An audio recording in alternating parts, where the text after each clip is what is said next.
महाशिवरात्रि विवाह कथा। महाशिवरात्रि मनाने के दो कारण बताए जाते हैं। पहला यह कि इस दिन भगवान शंकर की शादी हुई थी। दूसरा यह कि ईशान संहिता में बताया गया है कि फाल्गुन मास की कृष्ण चतुर्दशी की रात्रि में आदि देव भगवान शिव करोड़ों सूर्यों के समान प्रभाव वाले ज्योतिर्लिंग रूप में प्रकट हुए थे। जहाँ तक विवाह की बात है तो पुराणों में विष्णु लक्ष्मी विवाह, गणेश जी का रिद्धि सिद्धि विवाह, राम सीता विवाह और रुक्मिणी कृष्ण विवाह के साथ ही शिव पार्वती के विवाह की भी खूब चर्चा होती है। पहला, इस विवाह की चर्चा हर पुराण में मिलेगी। भगवान शंकर ने सबसे पहले सती से विवाह किया था।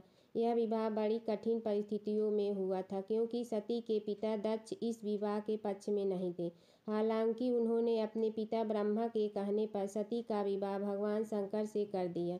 राजा दक्ष द्वारा शंकर जी का अपमान करने के चलते सती माता ने यज्ञ में कूदकर आत्मदाह कर लिया था।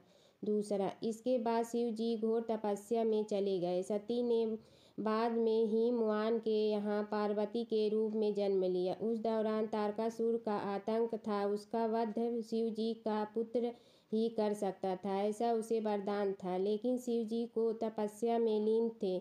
ऐसे में देवताओं ने शिव जी का विवाह पार्वती जी से करने के लिए यह योजना बनाई। उसके तहत कामदेव को तपस्या भंग करने के लिए भेजा गया। कामदेव ने तपस्या तो भंग कर दी लेकिन वे खुद भस्म हो गए।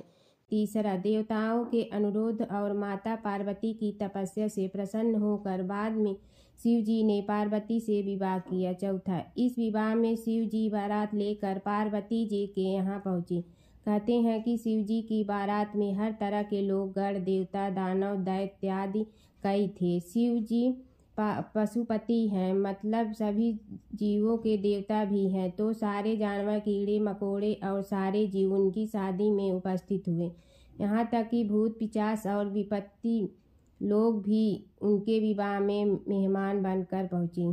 पांचवा, इस बारात को देखकर माता पार्वती की माँ बहुत डर गई और कहा कि वह अपनी बेटी का हाथ ऐसे दूल्हे के हाथ में नहीं सौंपेगी। माता पार्वती ने स्थिति बिगड़ते देखकर शिव जी से कहा कि वे हमारे रीति रिवाजों के अनुसार तैयार होकर आएं। इसके बाद शिव जी को दैवी जल से नहाकर पुष्पों से तैयार किया गया और उसके बाद ही उनकी शादी हुई। विवाह के दौरान वर वधू दोनों की वंशावली घोषित की जानी थी। एक राजा के लिए उसकी वंशावली सबसे अहम चीज होती है, जो उसके जीवन का गौरव होता है। तो पार्वती की वंशावली का बखान खूब धूमधाम से किया गया, परंतु जब शिव जी की वंशावली के बखान करने की बारी आई तो सभी चुप हो गए। बाद में नारद जी ने बात को संभाला और शिव जी के गुणों का बखान किया।